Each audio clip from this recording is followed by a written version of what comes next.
প্রিয় শিক্ষার্থী, আশা করি সবাই ভালো আছো। তোমাদের বর্তনীয় জলবিদ্যুৎ অধ্যায়ের দ্বিতীয় ক্লাসটি আমরা শুরু করতে যাচ্ছি। প্রথম ক্লাসে আমরা যে অংশটুকু পড়িয়েছিলাম সেটা ছিল হচ্ছে পার্ট 3 তড়িৎ প্রবাহের প্রকারভেদ পর্যন্ত। আজকে আমরা পার্ট 4 ও 5 রোধ থেকে শুরু করব। রোধ সম্পর্কে আমরা জানার চেষ্টা করব। চলো, রোধ। রোধ কি? রোধ ইংরেজি হলো রেজিস্ট্যান্স, যাকে ক্যাপিটাল আর দিয়ে প্রকাশ করা হয়। ক্যাপিটাল আর দিয়ে প্রকাশ করা হয়। তাহলে রোধ কাকে বলে? বলা হচ্ছে পরিবাহীতে তড়িৎ প্রবাহকে যা বাধা দেয় তাই হচ্ছে রোধ। বলা হচ্ছে এরকম তুমি সমাজে লিখতে চাও, পরিবাহীর যে ধর্ম বা বৈশিষ্ট্যের জন্য এর মধ্য দিয়ে তড়িৎ প্রবাহ বাধাগ্রস্ত হয়, পরিবাহীর সে ধর্ম বা বৈশিষ্ট্যকে রোধ বলা হয়। আবার বলছি, পরিবাহীর যে ধর্ম বা বৈশিষ্ট্যের জন্য এর মধ্য দিয়ে তড়িৎ প্রবাহ বাধাগ্রস্ত হয়, সেই ধর্ম বা বৈশিষ্ট্যটাকেই রোধ বলা হয়। যেমন দেখো, তুমি একটি বাল্ব দিয়েছো, এই রোধ। তুমি একটি বাল্ব স্থাপন করেছো, তার সামনে তুমি এই রোধটি দিয়েছো। কেন দিয়েছো?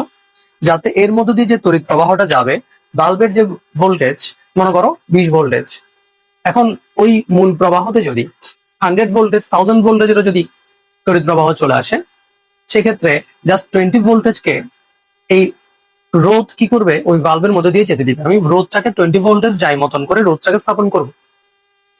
তখন কি হবে?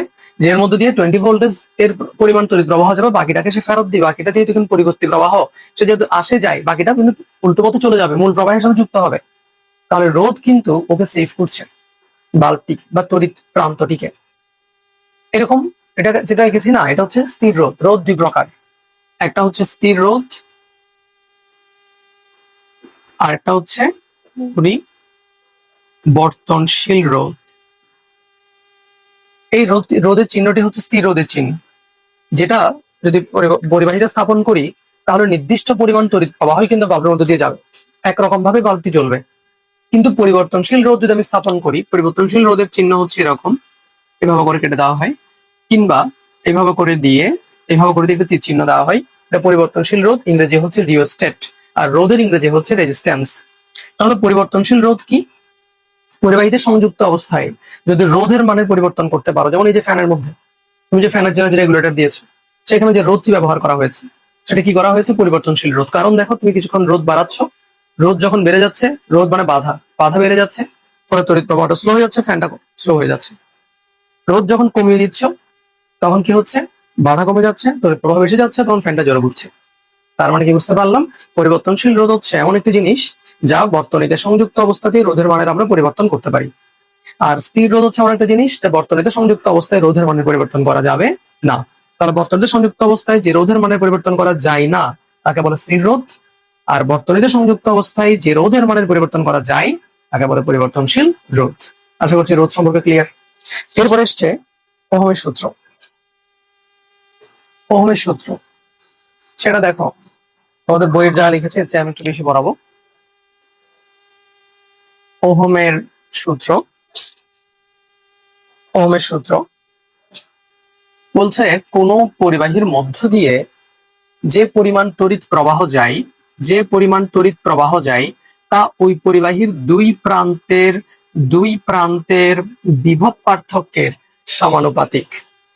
আবার বলছি, কোন পরিবাহীর মধ্য দিয়ে যে পরিমাণ তড়িৎ প্রবাহ যায় তা ওই পরিবাহীর দুই প্রান্তের বিভব পার্থক্যের সমানুপাতিক। এটা হচ্ছে ওহমের সূত্র। তবে এখানে প্রথম একটা কথা বলতেই হবে তোমার, সেটা হলো স্থির তাপমাত্রায়। কেন বলতে হবে? কারণ তাপমাত্রা যদি চেঞ্জ হয় তাহলে প্রবাহ কিন্তু চেঞ্জ হতে পারে। কারণ তাপমাত্রা চেঞ্জ হলে অনুপরমাণুগুলো আরো বেশি কম্পনশীল হবে, তখন অনুপরমাণু গতিশীলতা বাড়বে, তড়িৎ প্রবাহটা চেঞ্জ হয়ে যাবে। তাহলে তড়িৎ প্রবাহের কি বলেছি? স্থির তাপমাত্রায় কোনো পরিবাহীর মধ্যে দিয়ে যে পরিমাণ তড়িৎ প্রবাহ যায় তা ওই পরিবাহীর দুই প্রান্তের বিভব পার্থক্যের সমানুপাতিক। তোমাদের বইতে এটুকুই আছে। তোমরা এখানে একটা গ্রাফের চিত্র দেখবে, যেখানে প্রবাহ এবং বিভব পার্থক্য যে সমানুপাতিক সেটা চিহ্নটা দেখাইছে এই যে এভাবে। অর্থাৎ বিভব এবং প্রবাহ যদি আমরা একটাকে এক্স অক্ষ এবং একটাকে ওয়াই অক্ষ বরাবর স্থাপন করি, একটাকে এক্স অক্ষ একটাকে ওয়াই অক্ষ বরাবর স্থাপন করি, এতে ভোল্টেজ এর সাথে প্রবাহ, ভোল্টেজ এর সাথে প্রবাহ, ভোল্টেজ এর সাথে প্রবাহ গুলো যখন এখানে বসাবে, তুমি মনে করো 10 ভোল্টেজের জন্য প্রবাহ হচ্ছে 5 অ্যাম্পিয়ার। তারপরে 20 ভোল্টেজের জন্য প্রবাহ হচ্ছে 10 অ্যাম্পিয়ার। তারপরে 30 ভোল্টেজের জন্য প্রবাহ হচ্ছে 15 অ্যাম্পিয়ার। এদেরকে যখন তুমি এভাবে যোগ করবে, এই যে বিন্দুগুলো কোথায় পাচ্ছ দেখো, এর রেখাটা ওর রেখাটা যোগ করলে বিন্দুটা পাচ্ছ, এর রেখাটা ওর রেখাটা যোগ করলে বিন্দুটা এখানে পাচ্ছ। তখন এই কেন্দ্র থেকে যখন এই বিন্দুগুলো যোগ করবে তখন একটি কি পাবে? তখন একটি সরল রেখা পাবে। অর্থাৎ এই বিভব এবং তড়িৎ প্রবাহকে যদি আমরা লেখচিত্রে স্থাপন করে দেখতে যাই মানগুলোকে বসিয়ে, তাহলে ওদের জন্য যে লেখচিত্রের রেখাটি আসবে তা হবে সরল রেখা। অনেক সময় তো বক্ররেখা হয়, এরকম বক্ররেখা হতে পারে, এরকম বক্ররেখা হতে পারে, কিন্তু এটা বক্ররেখা হবে না। যদি আমরা বিভব ও তড়িৎ প্রবাহকে স্থাপন করি এটা হবে সরল রেখা, কারণ এটি সমানুপাতিক। সমানুপাতিক কথার মানে হলো বিভবকে যদি আমি দ্বিগুণ করি প্রবাহ দ্বিগুণ বাড়বে, বিভবকে দ্বিগুণ কমালে প্রবাহ দ্বিগুণ কমবে, সমানুপাতে পরিবর্তিত হবে, সমানুপাতে পরিবর্তিত হবে। ঠিক আছে, এটা হচ্ছে ওহমের সূত্র। আমি তোমাদেরকে জিনিসটাকে অবশ্য আরো একটু ডিটেলসে বুঝাতে পারতাম, এটা আমরা পরবর্তী শ্রেণীতে পড়বো অথবা ক্লাসে যখন পড়বো আরো ডিটেলসে পড়বো। তড়িৎ বর্তনী, অলরেডি তোমাদেরকে আমি তড়িৎ বর্তনী বুঝিয়েছি। তড়িৎ বর্তনী অলরেডি তোমাদেরকে আমি বুঝিয়েছি, তাও আরো একটু বিবরণ বিশ্লেষণ করি। তড়িৎ বর্তনী কি দেখো, তড়িৎ বর্তনী কি দেখো, তড়িৎ বর্তনী হচ্ছে, আমি আগেই বলেছি, তড়িৎ প্রবাহ চলার সম্পূর্ণ পথকে, তড়িৎ প্রবাহ চলার সম্পূর্ণ পথকে তড়িৎ বর্তনী বলা হয়। আমি রোদ দিয়েছি, ভিতরে বিভিন্ন ধরনের বাল্ব ফ্যান থাকবে, এটা হচ্ছে তোমার তড়িৎ চালক শক্তি বলতে পারো বা ভোল্টেজ বলতে পারো। এখানে তুমি কে ব্যবহার করো, প্লাস থেকে মাইনাসের দিকে তড়িৎ প্রবাহ যাবে। সবসময় তড়িৎ কি করে, উচ্চ বিভব থেকে নিম্ন বিভবের দিকে যায়। তড়িৎ সবসময় উচ্চ থেকে নিম্ন বিভবের দিকে যায়। প্লাসটা হচ্ছে উচ্চ, মাইনাসটা হচ্ছে নিম্ন। বিভবের ক্ষেত্রে প্লাসটা হচ্ছে উচ্চ, মাইনাসটা হচ্ছে নিম্ন। তাহলে এই যে তড়িৎ প্রবাহ প্লাস থেকে মাইনাসের দিকে এদিকে গিয়ে ঘুরে এখানে আসবে, প্লাস প্রান্ত থেকে মাইনাস প্রান্তের দিকে আসবে। এখন আমি এই যে সার্কিটটা এখানে দেখতে পাচ্ছ, এটা হচ্ছে যে শ্রেণী বর্তনী। কেন? যখন দেখবে এই যে তোমার রোধগুলোকে পরপর যুক্ত করে আমি তো বর্তনী তৈরি করব, তখন সেটাকে বলে শ্রেণী বর্তনী। আমি যদি ভাবে বলি যে একটি রোধের, এটা একটা প্রথম প্রান্ত, এটা দ্বিতীয় প্রান্ত, দ্বিতীয় প্রান্তের সাথে দ্বিতীয় রোধের প্রথম প্রান্ত, এইভাবে যদি তুমি মনে করো এই দ্বিতীয় রোধের দ্বিতীয় প্রান্তের সাথে তুমি আরেকটি রোধ দিয়ে এই তৃতীয় রোধের প্রথম প্রান্ত, তৃতীয় রোধের প্রথম প্রান্ত, তৃতীয় রোধের প্রথম প্রান্ত, এইভাবে যুক্ত করার মাধ্যমে যে সার্কিটটি, যে বর্তনীটি, যে সংযোগটি গঠিত হলো তার নাম হচ্ছে শ্রেণী বর্তনী।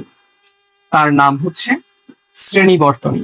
এই দিয়ে আমরা কি কাজ করবো, এটার কি কি রয়েছে আমার যা জানা দরকার।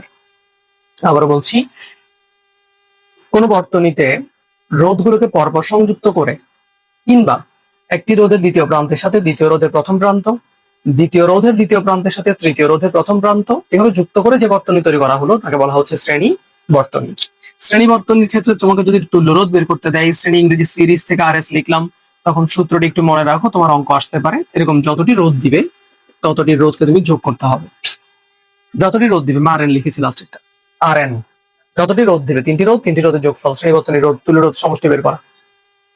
এখন শ্রেণী বর্তনীর ক্ষেত্রে তুমি যে জিনিসটি মনে রাখবে সবসময়, যে তড়িৎ প্রবাহ থাকবে একই, তড়িৎ প্রবাহ থাকবে একই, মানে R1 যে তড়িৎ প্রবাহ, R2 তে, R3 তে যত ধরনের তুমি বাল্ব বসাও, ফ্যান বসাও, তড়িৎ প্রবাহ সেম, কারণ এটা শ্রেণী। এর কারণ পথের প্রবাহ যে একই, পথ যে একই, তাই তড়িৎ প্রবাহের ক্ষেত্রে একই থাকবে। আর যদি বিভব পার্থক্যের বিষয়ে আসো, সেটা থাকবে ভিন্ন। বিভব পার্থক্য ভিন্ন হবে কেন? কারণ এই R1 এর প্রান্ত বিন্দুর দিকে তাকাও, এ বি, কিন্তু R2 এর প্রান্ত বিন্দু বি থেকে সি, তাহলে R1 এর প্রান্ত বিন্দু এও বি, কিন্তু R2 এর প্রান্ত বিন্দু বি আর এ হয়নি, ওটা তো হচ্ছে আরও সি, বি ও সি, তাহলে পরিবর্তন হয়ে গেছে। প্রান্ত বিন্দু পরিবর্তন হওয়ার কারণে বিভব পার্থক্যটাও কি হবে? ভিন্ন হবে। কারণ বিভব পার্থক্য কি পড়িয়েছিলাম? এক বিন্দু থেকে অন্য বিন্দুতে তড়িৎকে স্থাপন করতে যে কাজ, তাহলে বিন্দু যখন চেঞ্জ হচ্ছে কাজও তো চেঞ্জ হবে, তখন বিভব পার্থক্য কি হয়ে যাবে? চেঞ্জ হয়ে যাবে।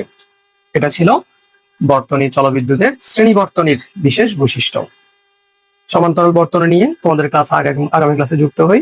আজকের ক্লাসে এটুকু পর্যন্ত পড়ো, বর্তনীর সমান্তরাল বর্তনী এর বৈশিষ্ট্য এই পর্যন্ত পড়ো। সমান্তরাল আমি পড়াবো, শ্রেণী বর্তনী পর্যন্ত আমরা পড়ো। সমান্তরাল এমিটার ভোল্টমিটার নিয়ে আগামী ক্লাসে তোমাদের সাথে আমি আলোচনা করবো, ফিউজ নিয়ে আলোচনা করব, বিদ্যুতের ব্যবহার নিয়ে আলোচনা করব, এবং তোমরা এখান থেকে যে কাজটি করবে, আজকে পর্যন্ত যা পড়িয়েছি প্রথম থেকে শুরু করে আবার এই পর্যন্ত পড়ালেখাগুলো সম্পূর্ণ ভালো করে পড়বে, সংজ্ঞাগুলো, বিশেষ বৈশিষ্ট্যগুলো লিখবে, খাতায় লিখে লিখে পড়বে, চিত্র এঁকে এঁকে পড়বে, আমি যেভাবে করে পড়িয়েছি বহু নির্বাচনগুলো করার চেষ্টা করবে। এবং এখান থেকে তোমরা সৃজনশীল করবে। আমার কাছে বই নেই যেহেতু আমি একটু এখান থেকে দেখছি। 1 নং সৃজনশীলের ক খ গ করবে, 1 নং সৃজনশীলের ক খ গ করবে, 2 নং সৃজনশীলের ক খ করবে। ঠিক আছে? এছাড়া সংক্ষিপ্ত প্রশ্ন করবে তোমরা, সংক্ষিপ্ত প্রশ্ন করবে এখান থেকে 3, 4 এই দুটি। এই পড়াগুলো তোমাদের জন্য রইল। তোমার হচ্ছে অষ্টম শ্রেণীর বিজ্ঞানের তড়িৎ প্রবাহ, বর্তনীয় তড়িৎ প্রবাহ বা জলবিদ্যুৎ এই অধ্যায়টি থেকে যা যা পড়িয়েছিল একটু ভালো করে পড়ে নিও। আজকে ক্লাসটি এখানে শেষ করছি। ভালো থাকো সবাই, ধন্যবাদ সবাইকে।